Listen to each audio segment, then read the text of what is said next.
Hello, my science lovers. On this episode of This Week in BS, we've got Dragnauct with us and a new person. I'm going to go by acetyl coenzyme A, but you'll get to meet this new person soon. We're going to be talking about antivaxxers, your questions on vaccinations. I'm so glad you're here. But we got a couple videos to show you first before we get started. Alrighty, so check this video out. Peter, aka Gonna Go For It, made this for me. Because, you know, somebody insinuated I'm a cam girl, but I am for science. Enjoy.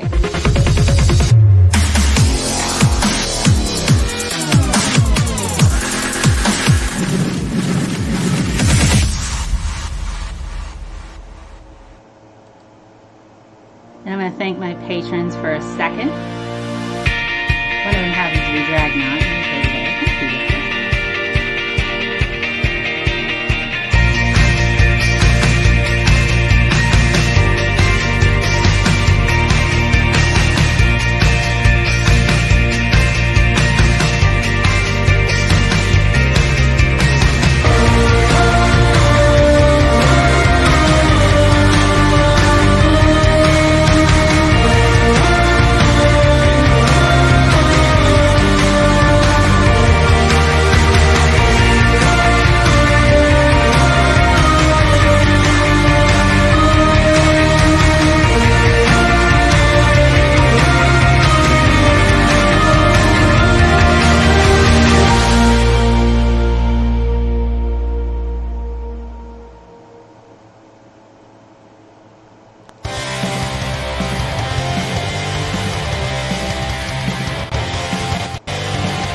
Alrighty, so I'm going to unmute my panel for today. I've got Dragnauct. We are live. Hello, everyone.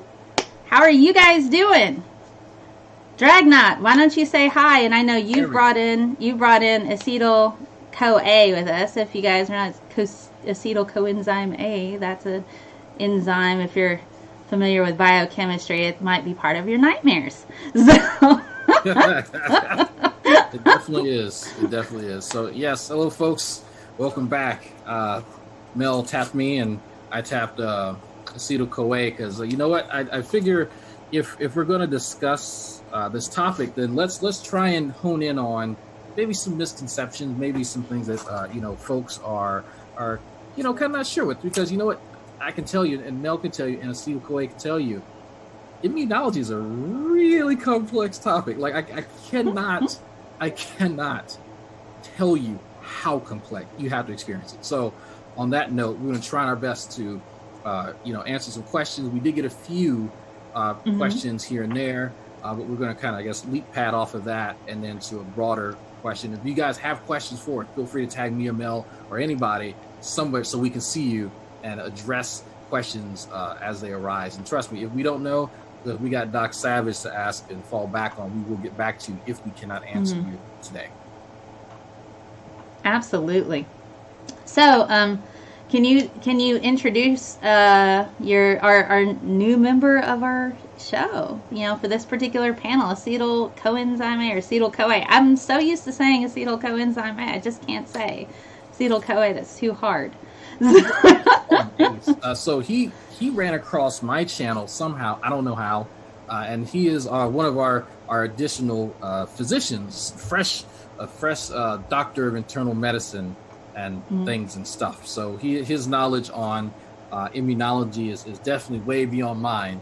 And so I often discuss topics with him in Discord because he and I both share a background when it comes to being an EMT.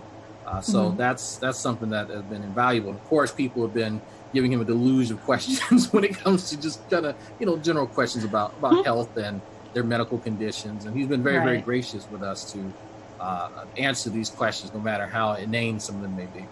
And thank you for being here, Acetyl-CoA. You want to tell us a little bit about yourself, what you do? Does my microphone work? Yes. The first question. Yes. It does? Yes. Okay, and it's clear? Yes, I can hear you. Thank you.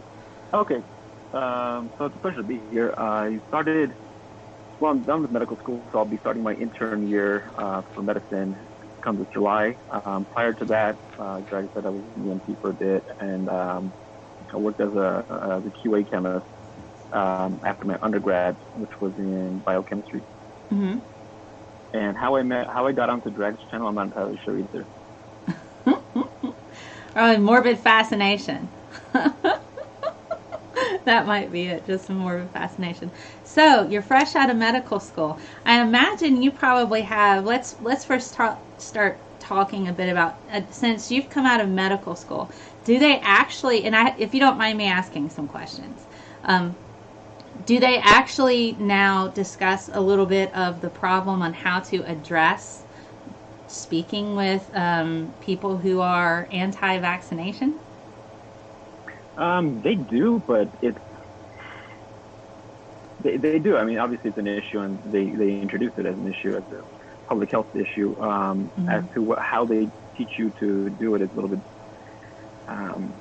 complicated, since every person is a little bit different. But the way I try to explain the risk and benefit of vaccination is kind of like a seatbelt. You wear a seatbelt because it reduces your chance of death and disability from a collision. But in some cases, the seatbelt, for example, can increase your chance of pancreatitis from collision, just by the nature of the way it's designed. But in general, it kind of offers you more protection than any type of risk that you can possibly offer you. Right. I've read, and I actually have I've talked at length on this particular show about vaccines, anti-vaxxers. I've talked a bit about on how vaccines work, the different types of vaccines that you can get, and how they're put together. Tetanus is a completely different type of vaccine than like the flu and that sort of thing.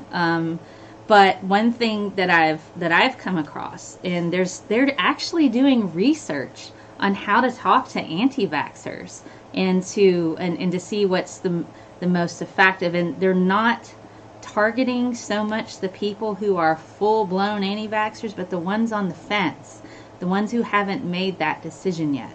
And I don't know if you've heard about this or not, but what one particular group of doctors, they got together and decided to do something called community immunity. And so they had other parents were actually the vaccine advocates, as opposed to the doctors. And that made it kind of less intimidating, I'm guessing, for those people who are on the fence. So I'm happy that they talked to you guys in medical school about how to address the anti-vaccination, because it has become like a big issue. What are your concerns about this going into? And I'm not certain what field of medicine you'll be entering, but do you have any particular concerns about this for your own professional practice? I do. It is concerning, especially if you just look at just the amount of attrition you have from MMR. Measles used to be one of the most common causes of encephalitis in young, and we've kind of done away with it for the most part now. Nowadays, it's HSV for the most part, but it's entirely possible for that to make a resurgence. I think people see measles, mumps and measles, as like chicken pox. But in reality, the amount of disability that it creates quite a bit. It caused a lot of hearing problems. It caused, permanent brain injury from the encephalitis. I think my biggest concern is the failure for people to see the atypical outcomes of otherwise ordinary disease. Right.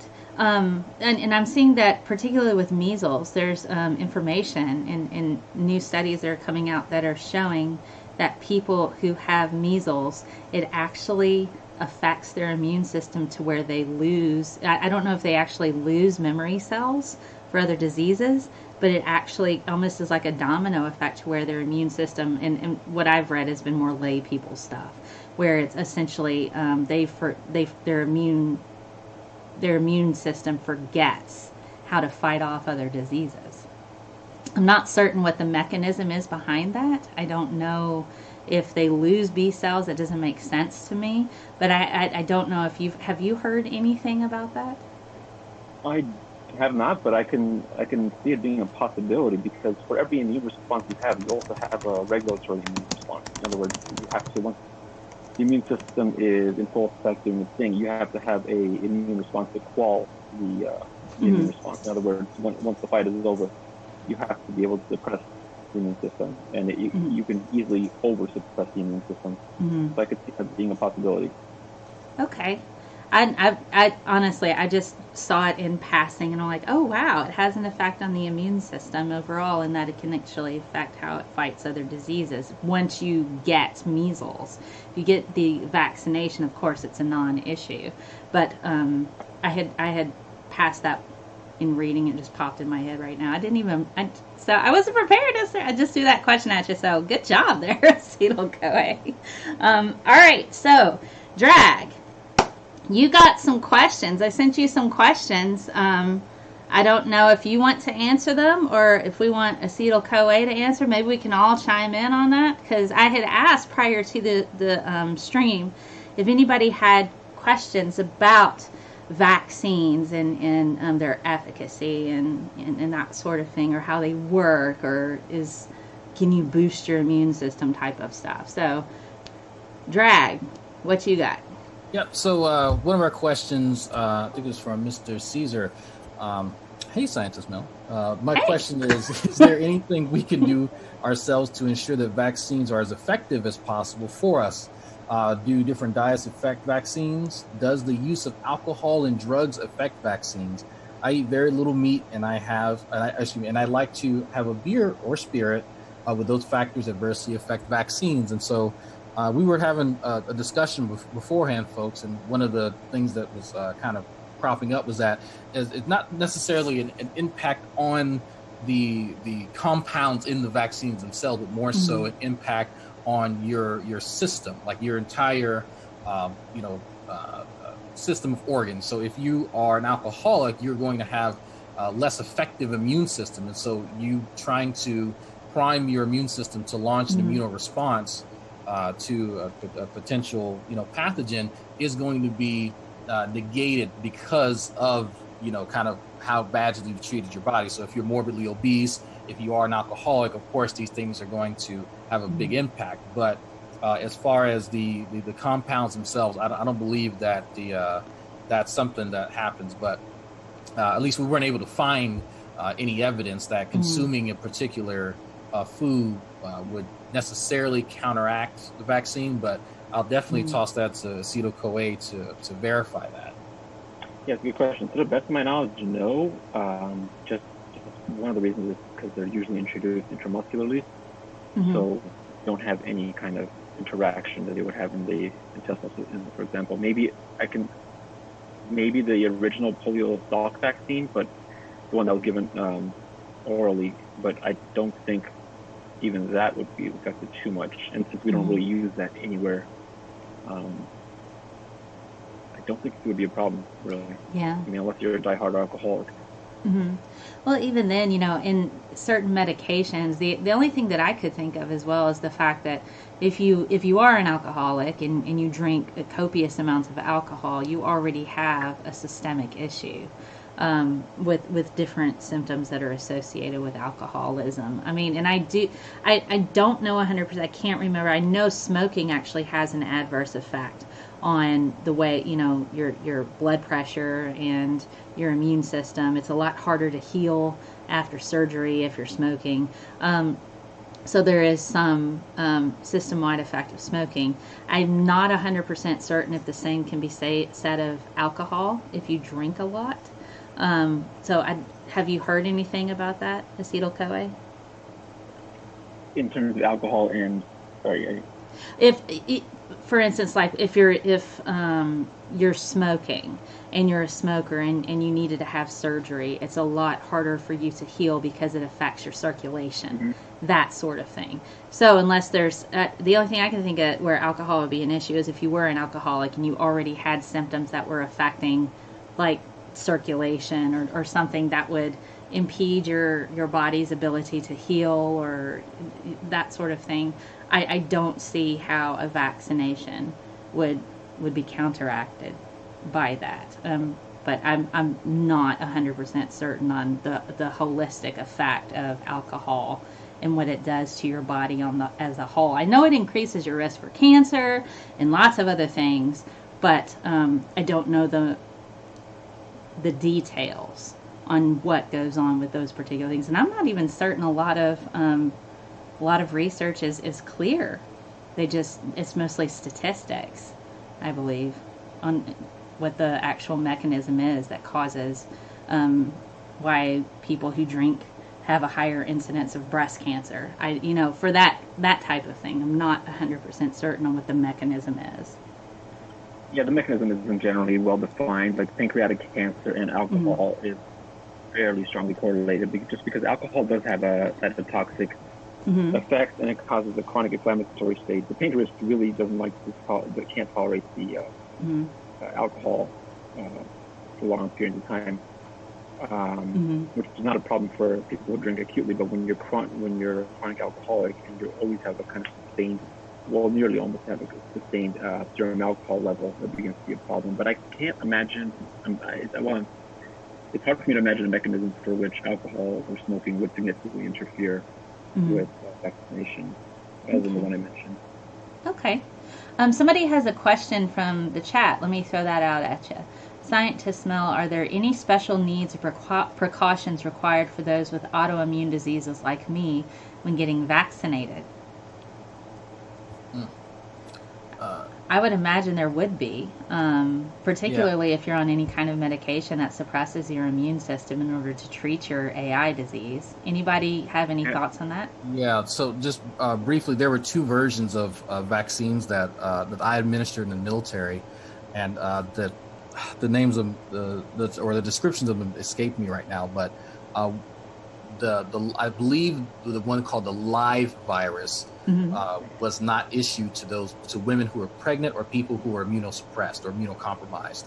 The other version was given to them, and I think that was intranasally. I think. Yeah, even Flumith, that's probably the most common one. I'm not even sure who even administers that, because most influenza vaccines are kind of given intramuscularly anyway. Yeah, it's the live vaccines that can cause a problem, because if you have an autoimmune disease and you're being, you're on immunosuppressive medication, you should not really be getting live vaccines. And in some cases, actually, you should be getting other vaccinations that are not ordinarily recommended. For example, hepatitis A is not routine unless you travel, or unless you have hepatitis C or B or HIV.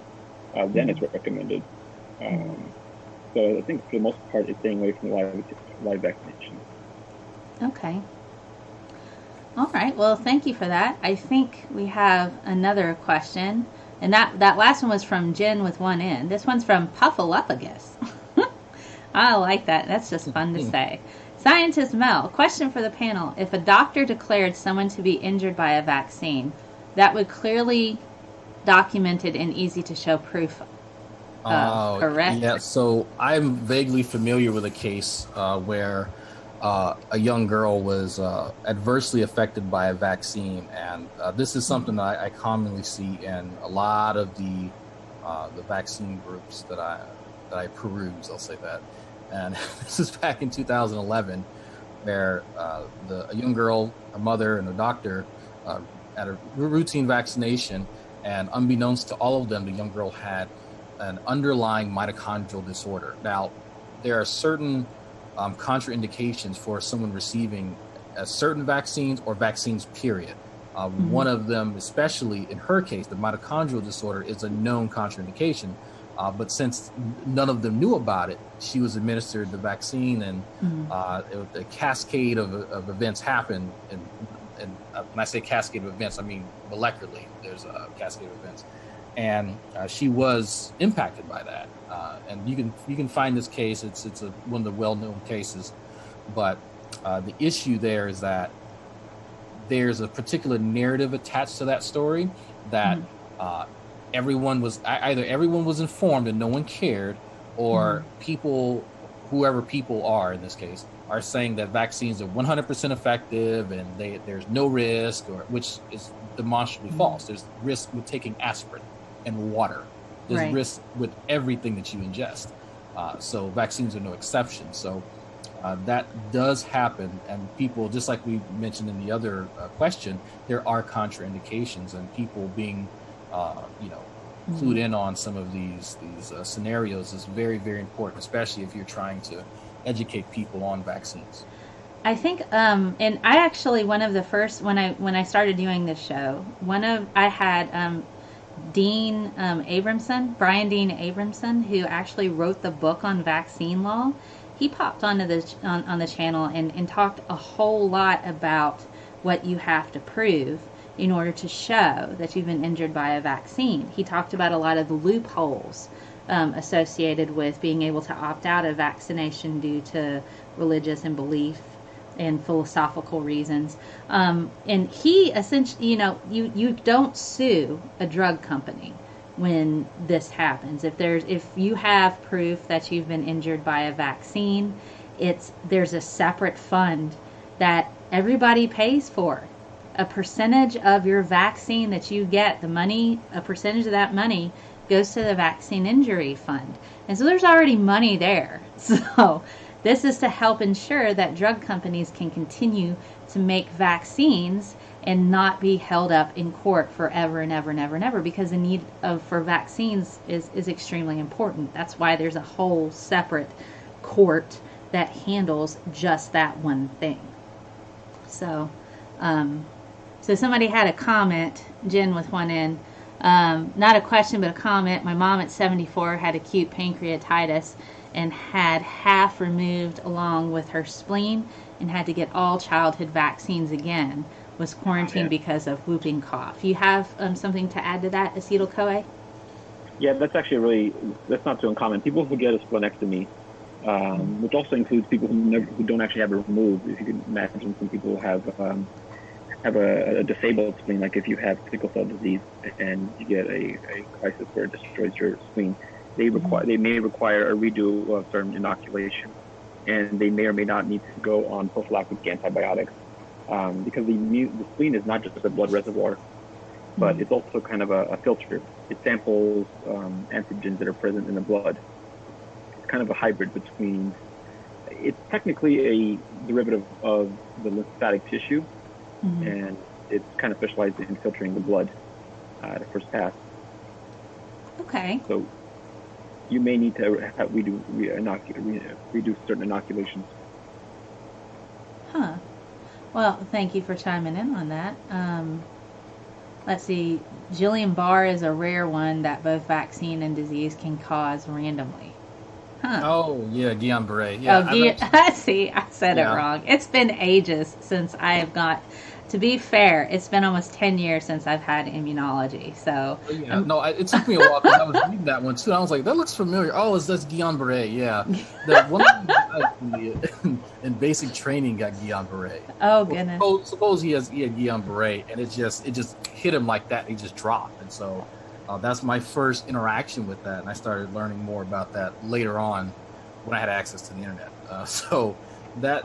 That is one of the risks, is that someone can have. I mean, there's actually, interestingly enough, me and acetyl-CoA we were discussing something called a cytokine storm in reference to CAR T cell therapy, where it's if you guys aren't familiar, and this is a bit of a tangent, sort of kind of one of the newer ways of treating cancer is you pretty much design a specialized T cell. They take one of your lymphocytes, and they make what's called a chimeric antigen receptor. So they take, you could just, I guess, say a piece of a tumor cell, and they take that and they kind of combine it with parts from your T cell, and it then kind of turns into like a homing missile. So you let that grow and proliferate. And so now you have a bunch of cells specifically designed to attack that tissue that is cancerous. Right. So one of the risks, though, because it sounds like awesome, it's like, okay, cool, we want something to specifically target those cells. Well, with that, you're also eliciting response, an immune response, where you have something called cytokines that can decimate you as the host and potentially kill you in some cases. So it's if you guys want to look up that, it's a cytokine release syndrome. I think that's the official name for it. Huh. I had been reading a bit when it comes to some of the newer cancer treatments, and did that research stem from when it was many years ago they were using HIV as a shell virus to go and infect T cells to reprogram them to attack cancer, and this was in a 6-year-old girl at the time. She's probably graduating high school by now, but it was an extremely risky type of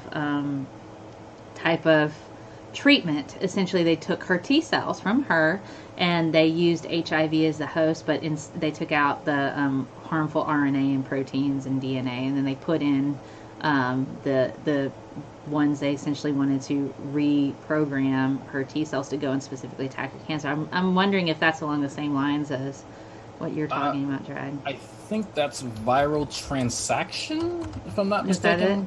I think it's, like I said, it's been ages. Yeah, I was actually talking to our good friend Doc Savage about that earlier today, and that came up. Well, we were talking about CAR T cell therapy. He mentioned viral transaction. I believe that's what that. Cause I am familiar with what you're talking about. Yes.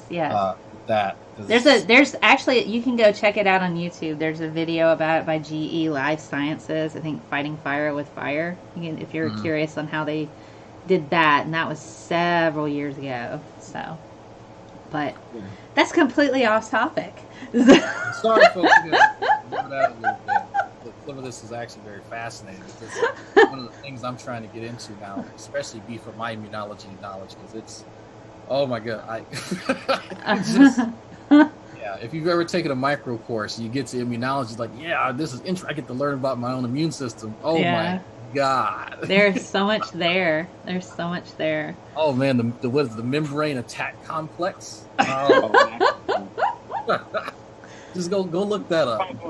The naming scheme is so not the naming scheme, but the components are named in such an annoying way because they were all discovered in different orders.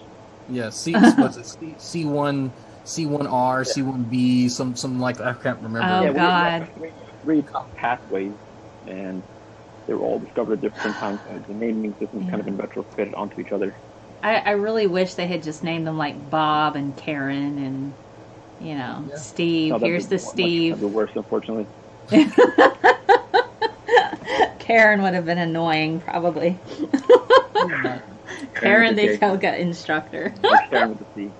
Karen with a C. Caryn. How about Karen? How about that? Mel, what was the other question you got about greenish potatoes? Yeah, there was something like ask about greenish potatoes and antivaxxers. I didn't have the time to let me do a quick Google. I did, while you look up that, I'll stall for time. Okay. I was trying to find, because I had never heard of this before, and the closest thing that I found was a picture, it was clearly a Facebook post from someone saying you can vaccinate your kids and then hold a raw potato to the wound where the needle insert, and it will suck the toxins from the vaccines out, leaving only the non-toxic parts. It's a great way to stay healthy and thwart big pharma. Yeah, that's it, apparently. I don't know where to begin. I don't have no idea where to begin. Yeah, I see what you got. I just pulled that up. Greenish potatoes. I got the same thing. So, I'm sorry, what? Why does it have to be a green potato? I don't know. That I'm still part of a Facebook anti-vaxxer group just for sheer morbid curiosity and to try to figure out why they think the way they do. And for a while they said it was cilantro was great to do similar things, and they decided that it was too toxic for their children.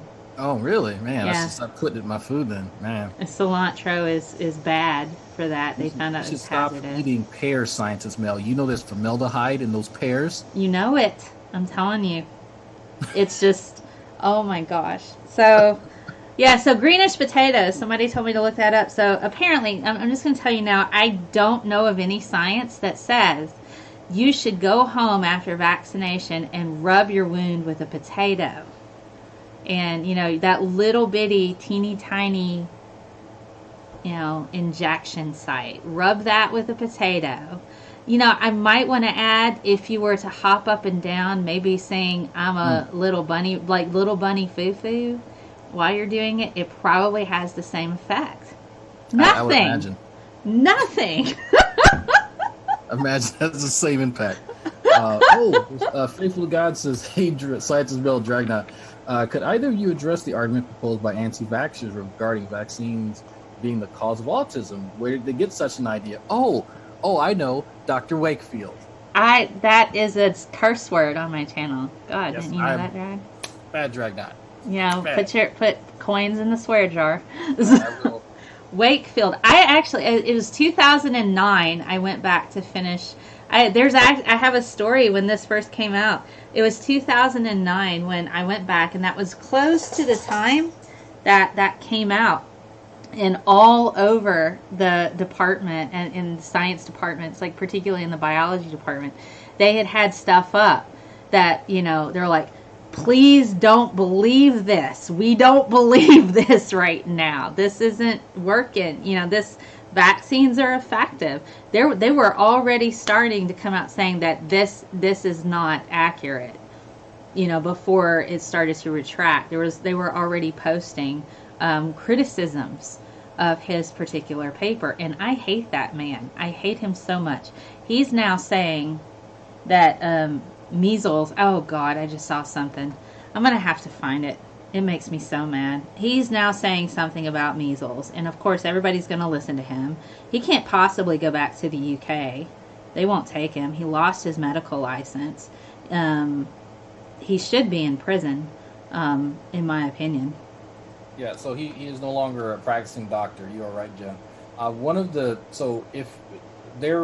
If you actually go and you find the paper that he used to draw this correlation, he actually cropped out figures. So if you see anyone make any figures, folks, on any piece of scientific data, you have a Y and you have an X axis, and then you can plot points along that to show a trend. Now, most software that you have, even Excel, will create graphs so that you can draw a line through that to show this relationship. Well, when he started drawing this correlation between instances of autism and the vaccines, if you look at the whole figure, it's not a strong correlation. What he did is he cropped off part of the whole figure and took the part where he had a grouping that showed just enough to kind of indicate that, yeah, there is a correlation there. And that's pretty much, this is my ham-fisted explanation from what I remember of the actual paper.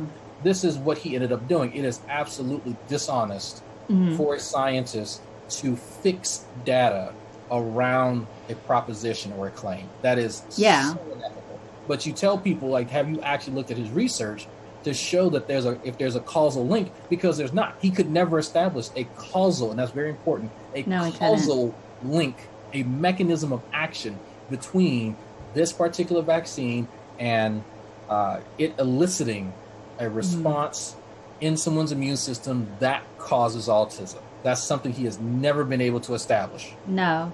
And just for what he's currently in the news about, because this happened the end of May, he's basically saying that vaccines make measles worse. They strengthen the virus.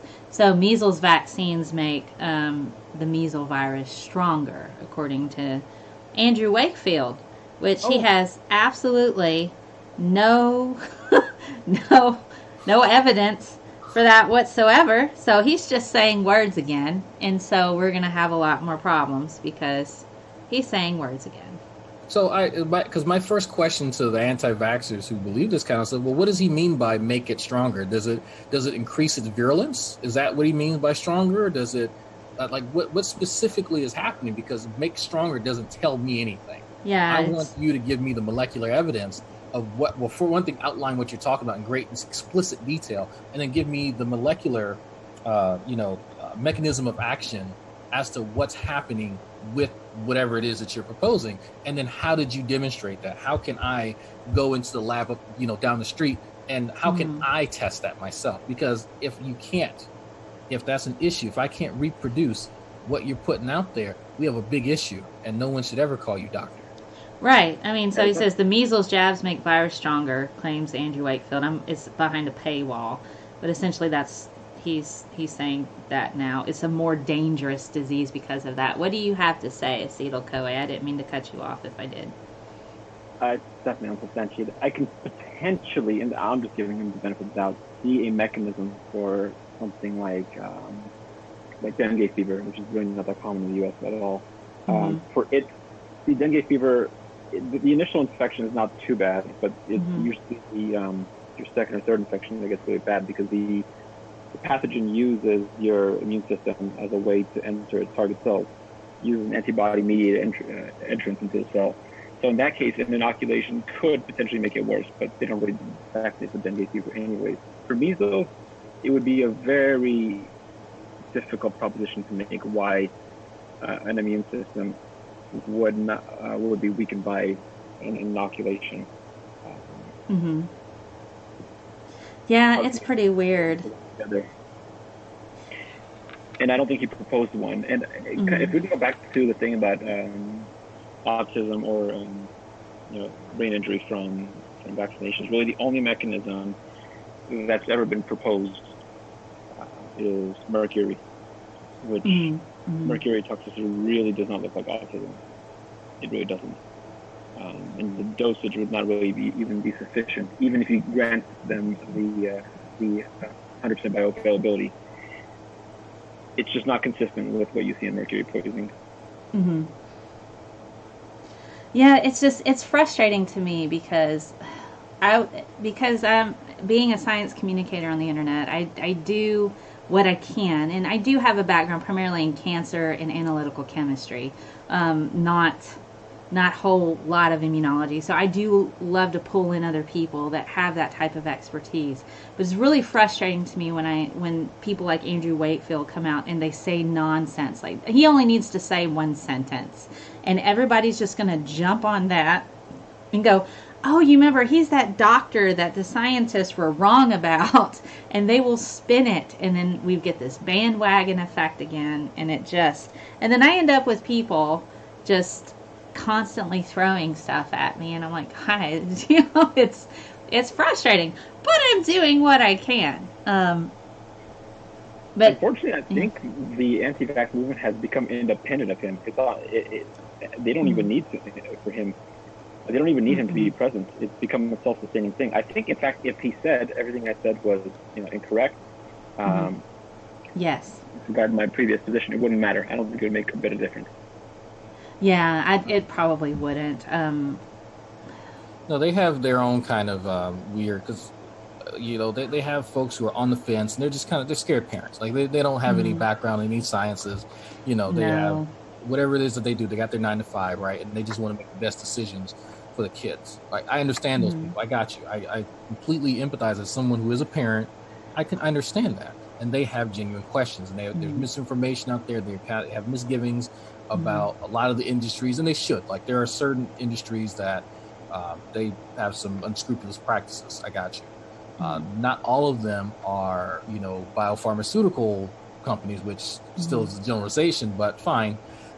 When it comes to some of the people that I've interacted with in a lot of these forums, many of them don't have any expertise or background in any of these topics. In often cases, you have people who they may actually possess a biology degree, but they have no specialized education, as in they've never actually taken a course in immunology. They've never been in a lab. They've never actually worked with antibodies. They've never earnestly researched the topic to understand it before jumping into a conversation where there's something that's kind of hotly contested in the media, as it were. The thing that makes me particularly nuts about it is most of the time the anti-vaxxer people can afford health care. They usually can absolutely afford health care and have insurance. And so it's not like this is, oh, I can't afford to vaccinate my kid. I can't, I'm just going to do the best I can at home. It is willful ignorance. I can vaccinate. I just choose not to because I know better than my doctor. It's some kind of weird, entitled type of, I'm so much better than a medical professional because I know my child better than they do. Well, not I've actually really. used that line, Mel. I've actually used that line. I've pretended to be an anti-vaxxer, and I've used that line. I know my child better than any. I think I said a nerd in a lab coat. Yeah. Was that what you were posting on Facebook? Those pictures? Yes. Oh my God, those are. Oh, I'm sitting there like, man. I can't do it. That's like me trying to sing off key on purpose. I can't do it. It's physically impossible. It's painful. I can't. How do you do that? I do when I see stuff, I just say, you know what, let me repeat what I've heard. And so I just kind of go at that angle, and it's actually pretty hilarious because it's interesting to be on the other side of that to see how people communicate, to see if they're just trying to brush me aside or if they're trying to actually offer me cogent responses with evidence. But it is interesting for me to do that, and of course it's a bit trollish, but it's funny to do. Finding myself in an anti-vax community or environment, it's even more interesting because I get people to agree with me. When I make ridiculous statements, have absolutely non-scientific statements, they will agree with me. Not because I have evidence, but because they already have made up their minds. And some of them have kind of taken to searching up. There's a particular gene, the MTGRF, I think, is the gene that some of them are now kind of tossing around. But I'll have to go look up that gene because they're starting to move from molecular biology to genetics now. Yeah. Wow. Oh, they made that progression? Yeah. Well, with Alex Jones, they can pretty much do just about anything. Yeah, that's true. Oh, goodness. Okay, so there was another question that somebody had going back to, since we have you here, Asil Koe. Somebody was wondering if there's anything that they can do to make vaccines more effective, particularly in the elderly. I know that there's a decline of immune response as you age, and that's just one of the signs of aging. What are your thoughts on that? Can they make them more effective? Probably. I think a lot of it is trying to go back and see when do the elderly need re-inoculation? Do we need to change the schedule? A lot of times the elderly do need, for example, they may have a different vaccination schedule. Pneumovax is not given to everybody, but it's strongly recommended in the elderly. So yes, the elderly definitely, they do need a different schedule, and it's kind of hard to try to figure out what that is because you have to retrofit new research onto existing ones. Because the original, the trials that were done to approve the vaccines, they did not take a lot of factors into consideration separately for the elderly. So we're having to go back and try to figure out what kind of changes we need to make the schedule to optimize it. Yeah. But in terms of a chemical, a way to make it more robust chemically, I can't think of anything right now, but I'm sure there is somebody investigating it. Well, I mean, I know there's a lot of different things that are associated with aging, and it just, as you get older, you just don't have as strong of a response to vaccines. There's two. It's called immunosenescence. It basically means aging of the immune system. You lose your thymus. Your thymus atrophies aging. If it hits a certain age, it's really a shadow of its former self, unfortunately. And you lose bone marrow as you age. As we age, more of our bone marrow is replaced with fatty tissue, and it's not because fatty tissue is so important. It's because the stem cells are getting exhausted. And with the thymus shrinking, the thymus is important for maturation of T cell thymic lymphocytes. With that shrinking, it's kind of hard to produce T cells the same quantity and regulatory capability with what we once did at a younger age. That's actually one of the reasons why the immune system is more likely to develop an autoimmune disease with age. As the thymus shrinks, it also loses the ability to regulate itself. One of the types of cells that that come out of the T cell lineages is called the Treg cells, which they kind of quell the immune response after an immune response is mounted.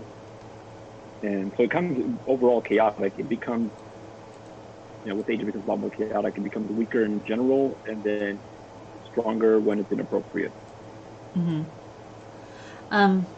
Thank you very much for answering that question. I haven't gotten as many questions as I thought I would, but to be fair, I just put this like a day out in advance and kind of like, okay, we need to talk about this.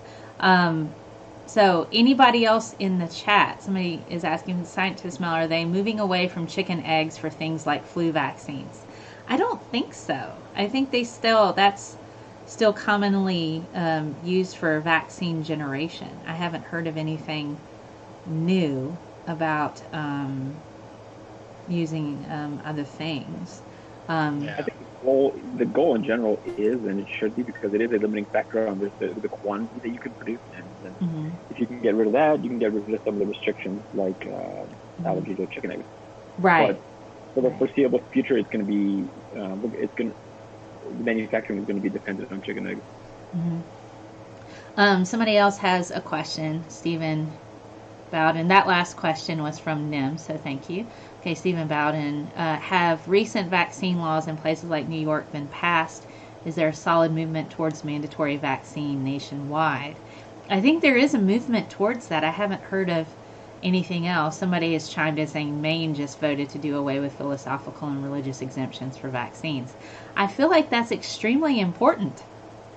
It should be mandatory at this point. We had once pretty much eradicated, or at least minimized, the presence of very specific diseases like measles due to the MMR, and now it's popping up again in people who cannot be vaccinated, who have allergies to different components. Chickens. My brother is allergic to poultry. He cannot have vaccines in a traditional way. And then my sister has an autoimmune disease, so she has a difficulty getting certain vaccines. But for the people who have suppressed immune systems, the elderly, brand new babies who haven't been immunized yet, they're at risk for developing diseases. And if you have a healthy child and you decide to not vaccinate them, they can still carry that disease, or at least the virus, for a little while before it actually presents with symptoms. And so they're highly contagious. So it just makes me nuts. I feel like we absolutely need to implement mandatory vaccinations. And if you're not going to vaccinate your child, you should be fined, and you should be not allowed to use any kind of public spaces. One of the issues is that, it wasn't necessarily a law, it was an emergency measure in New York City, and I believe they're working to get some legislation passed that would eliminate philosophical and religious exemptions and whatnot. Because if it comes down to it, if you are trying to protect your child, then you need to do what's in the best interest of you medically to protect your child. Like that's honestly kind of what it comes down to. And when I've spoken to some other people on whether or not you should be forced to take something, should the government be able to? And I guess I understand that in a broad sense. Should the government force you to take something? If you are a part of the society, we all must pay taxes, right? We all pay it for the betterment of getting things done, such as our roads and highways and stuff. If we're talking about you acting as a human vector, a walking vector for a disease, communicable disease, then that is something that's very serious. And especially for the people such as Mel's family members, where if they're immunocompromised, then that's a huge risk to them. Because if I get the flu, I can bounce back. My immune system isn't compromised. But if I pass it on to someone's grandmother incidentally at a barbecue, well, well, why? You know, oh, you know what? I could have been vaccinated, but I listened to this 23-year-old yoga instructor who said that she watched a YouTube video last week and now she's a vaccine expert. No, like that's not an excuse as to why someone's grandmother's not hospitalized or dead, because it can kill you, by the way, if you haven't noticed or known that the flu can actually kill you. Mm-hmm. And that's kind of the direction we're trying to go in as a society, as a modern society, is to say, look, we need to protect ourselves properly from a lot of these pathogens that, you know, we are still, you know, subject to. Okay, I'm going to give a shout out quickly to Nana for the $20 super chat. Thank you. Missed what you said about measles earlier. Okay, so Cedal Coe was addressing a pretty much wrong statement by Andrew Wakefield, saying that vaccination makes the measles virus stronger, and he was going through a little bit of that. On the whole, it's pretty much incorrect, and it's a way for him to deter people from getting vaccinated, and to justify the fact that some people don't. So that's a means of what we would call confirmation bias, kind of feeding that. All right. Okay. Let's see. I think they're just dealing with GPAs in the chat. He's trolling. So one of the things that kind of came up, and it comes up every so often, is that we mentioned earlier, the mercury thing. And yes. I love having this conversation because, so, okay, here we go. So I said, so what type of mercury are you having an issue with? You know, in the vaccine. Well, all mercury. I said, so all mercury is the same. That's what you're telling me. Yeah. So ethyl mercury is the same as elemental mercury is the same as methyl mercury. Yeah. No, they're not. No, they're not. They are not. They wouldn't have different names if they were the same. They are two are compounds that contain mercury. One is just literally mercury, and that's it. And so it's interesting that people want to make these distinctions when it comes to other things, such as there are different like various holistic interventions, but when it comes to the organic chemistry and the biochemistry that you use to make the vaccines, and all of a sudden like they just disappear. So you think that we attach these names to these compounds, and it's just goodness. Felt like bless them. You know, it's just they think, oh my gosh, mercury is toxic, so that means it's toxic in every single form when you attach stuff to it. No, that's how chemistry works, and that's why you need to take it in high school. So you can understand, you have a chemical reaction. You start out with two things, you add a bit of energy in some cases, and then they come together and they make a brand new thing that has completely different properties. That's chemical properties. You start out with two things. It's like sodium and chlorine. Chlorine by itself will kill you. It's a toxic gas. Sodium metal by itself will blow your face off if you try to eat it. You put them together, you have a tasty thing called salt. So it's on your French fries. You seem fine with that, but if it doesn't suit your narrative, then all of a sudden, it's got mercury, you know, or I'll say, okay, so sodium chloride, that's got chlorine. Chlorine, like in the pool, it's put in a different form, so it doesn't kill you. It's like the basic chemistry just completely goes away in dealing with some of these anti-vaxxers. Mel, that's the same kind of thing when I have the conversation about B-17, and I've actually walked quite a few people through. Like I actually sat down, Mel, and I worked through, like, step by step what happens to amygdalin when it enters your body.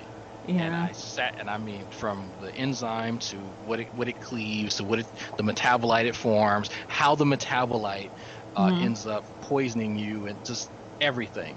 Yeah. Still, just right over the head. It's like, so if I sat down and I looked this up, and I actually looked into research where people were getting big surprise cyanide poisoning from over ingestion of this stuff, and you just go, oh, okay, whatever. Then you don't care about the science, and don't defer to the science if you don't care about it.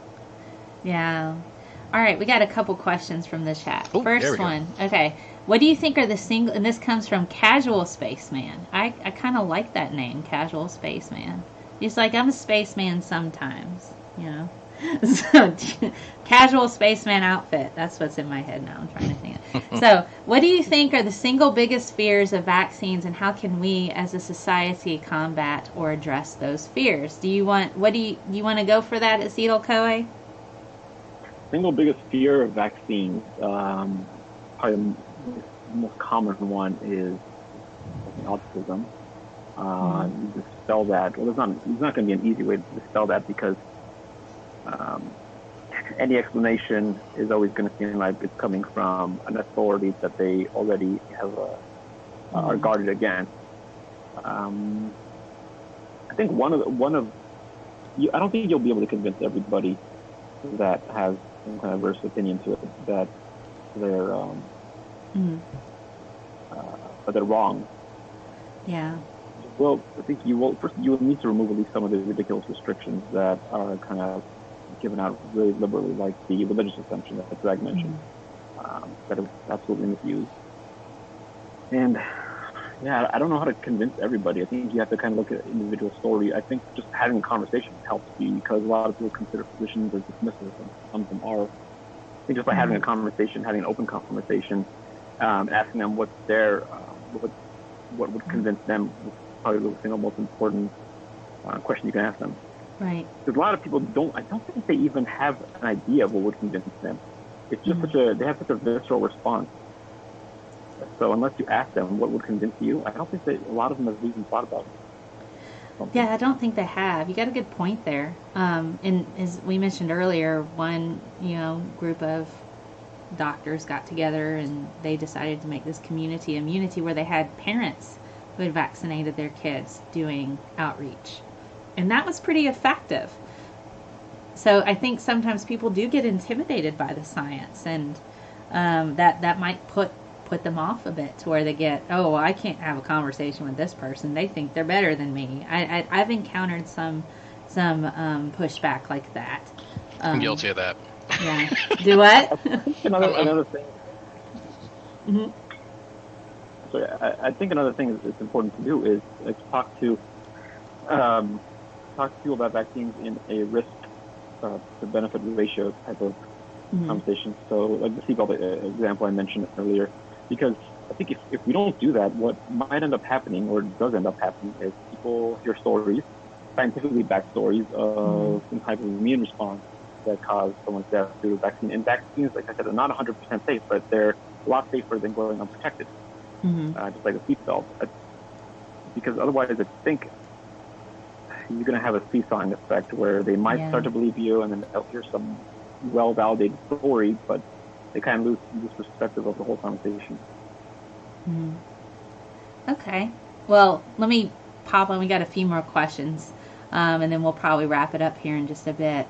ScientistMel, is there another way besides injections to receive vaccines? Yeah, we've talked about a few of those. You can have oral, you can have nasal now. Those are some ways. Any other new ways that they are administering vaccines? Anybody want to chime in? Well, this isn't for adults, but you can get vaccinations through breast milk, believe it or not. So if you guys did not know that, you can actually receive passive immunization. Passive immunization through breast milk. But again, that's just strictly for babies. That's their stuff.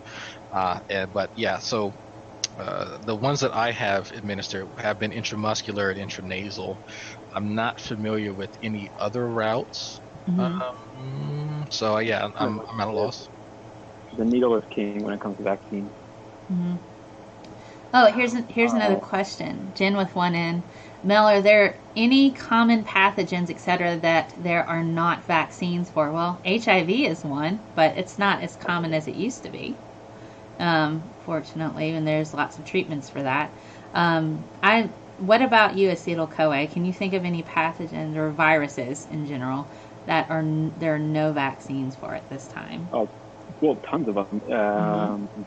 Like you said, HIV, Ebola. Virus, Ebola does actually. I don't know how effective it is, but there is one. It's a fairly high risk one, but it is. Really? Oh yeah. EBV does not, to the best of my knowledge, and neither does CMV, which is for the most part not an issue until you have an immune system problem. Hepatitis C does not have a vaccine, which that's true. there's really too many pathogens, unfortunately. Also, you can't really, it'd be very difficult to vaccinate against the common staph infection because it's almost a mystery. There's no such thing as common staph infection. Yeah. I think there's almost certainly more things that we cannot inoculate for than the other way around. That's certainly fair. Godless Recovery has a question. I'm curious, is the development of phages having any impact on viral infections or just bacteria? Anybody got that one? What do we think? Let me think for a second. Cito Coe, you want to take that one? I didn't actually hear the question. I just heard of something phases. Oh, okay, sorry. Is the development of phages having any impact on viral infections or just bacteria? Development of stages? Yeah. Like T4, T5 phages? Yes.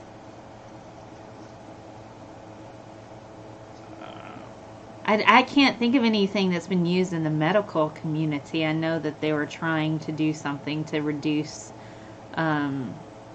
cholera is an example of a bacteria that's been modified by a, Are they asking for a virus that will impact other viruses, or just manipulating viral particles for use in like transfection experiments? I'm not certain. I assume the question was using viral phages, which are kind of like being bacteriophages. Yeah. Yep. Or immune. There definitely is room for immune resistance, but I don't think it'll really ever be the predominant form of a predominant antimicrobial therapy.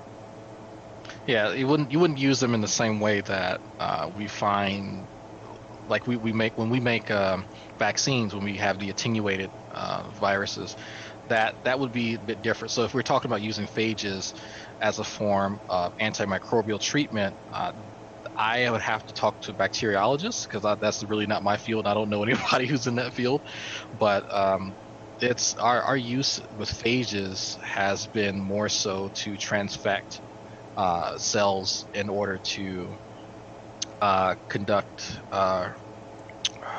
recombination. So if we're trying to do an experiment and we need to make a recombinant set of genes for whatever reason, then that's when we really use that. But as far as its marketable use for the consumer, not really. It's more so for people working in biotech labs. Yeah, and I think also, I'm going to say this with a little bit of ambiguity, I guess. I'm not a big fan of biological medicine, and it's not because, it's mostly from a patent point of view. It almost always is more expensive than the traditional small molecular entity treatment.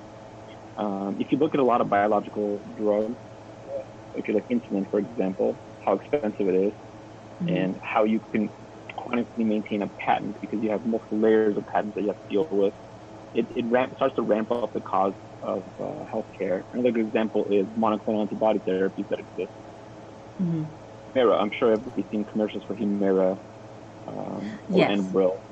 They're still the same price, a little more expensive. They still haven't gone generic. It's because with these types of drugs, you can't really make them generic. You can make a bioidentical and have the FDA take a look at that proposal, but it's extremely expensive. So what ends up happening with biological drugs is you kind of have a monopoly holder. They never really go truly generic. That's my biggest concern with it. Yeah, I mean, it's a valid concern, All right, Leslie McButt. All right. How are you doing, Leslie? Are you familiar with vaccine laws in other countries? Traveling there or incoming travelers without vax are a problem. It can vary in different countries. I know Australia is cracking down a lot more with their vaccinations. If anybody is on any kind of government assistance, they're required to have their children vaccinated. I think the rest of the world is kind of pushing towards that. I'm not certain as a traveler if you're traveling to those countries and you haven't been vaccinated. I don't know if you have to produce documentation for that. I haven't heard of that. But that might very well be a thing. Outside of immigration, I don't think so. I don't think if you're traveling to Australia and you require a visa, I don't think they ask you for vaccination history. And most people traveling there don't require a visa because if you're traveling to the United States, Canada, or some kind of partner country. I certainly, even if they did require something and you don't have it, I don't think they're going to incarcerate you. I just don't see that as a useful process. Yeah, I mean, if they and they might just deny you entry to the country, you know. My concern would be people coming from, and it's going to sound bad, coming from Asian countries, where there is well, you laugh, but you know why I say that. There's if for those of you who don't know how vaccines are developed, there's kind of epidemiologists kind of go out and there are hubs where, and I can't remember the name. There's a name for this process. It's zoo something, where you'll have a pathogen jump from chicken to human to dog. It'll jump back to chicken, or I should say fowl, and it will repeat that cycle over and over and over again. And so that's how we got H1N1, right? Yes. And so when this happens, that it mutates when it jumps species, and so that can then travel with whatever individuals who is traveling across seas, and they will be the vector, the carrier, and they will end up infecting other people across the world who have no immunity to this, because you have the perfect kind of cesspool in some cases of events that would breed such a beast. And that's why when we have these outbreaks like that, that's why they become so devastating. Now, the people who are epidemiologists going out there, they will take samples from fowl, from different people, and they will find that, okay, here are the top 3 most virulent strains of the flu this year. And so they will then bring those samples back, and then people who are working in biopharmaceuticals would then work with those strains to make the vaccines, and then you can it comes down to the luck of the draw. Here are the ones that are have the best potential to become very, very virulent. Here are the ones that are most deadly, and here's the ones that we're trying to tackle. Now, that doesn't mean that you won't get a simpler strain of the flu, maybe one from last year, maybe the same, but that is kind of how they go about doing that. And that's kind of where the concern is. If anyone's seen the movie Contagion, they actually depict this process very, very well on how these pathogens become as deadly as they are. Yeah, it's quite an interesting process. So any last thoughts? We are at a little over an hour now. This has been an awesome panel and a good chat about all the different things. I'm glad we were able to take a lot of questions from the chat and also previously. So these are all pretty good. So, Acetyl CoA, let me start with you. Any final thoughts on vaccines and just anything in general, whatever you want to talk about, because we have hopped all over the spectrum here.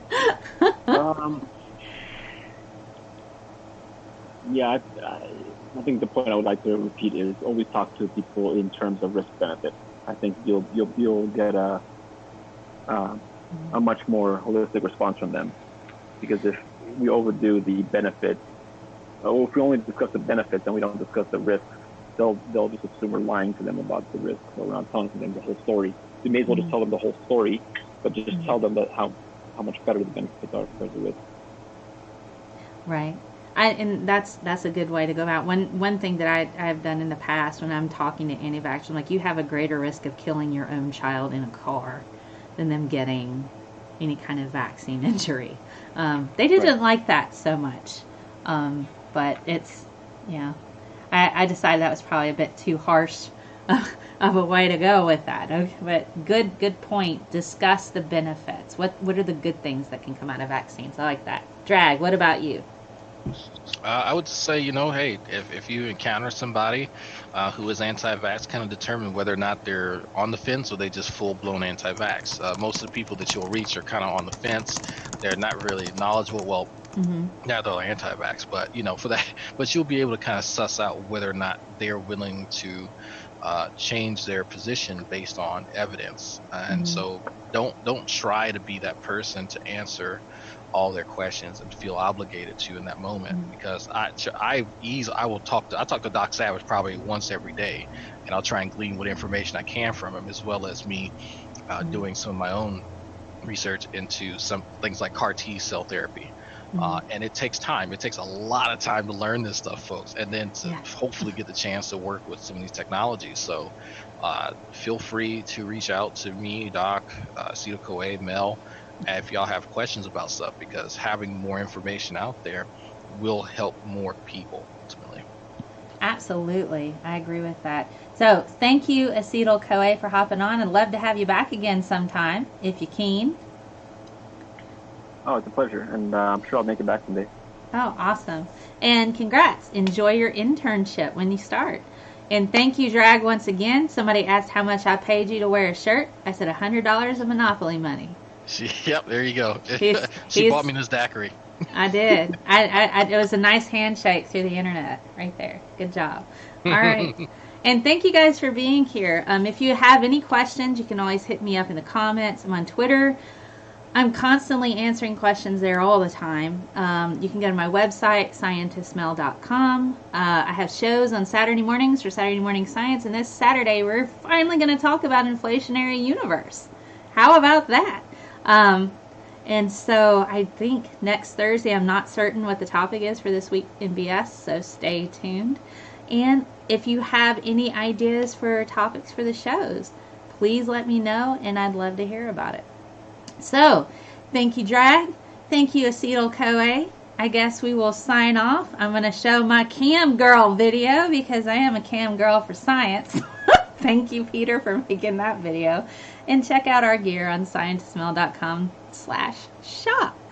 Thank you guys so much. I will see you guys next time. Bye.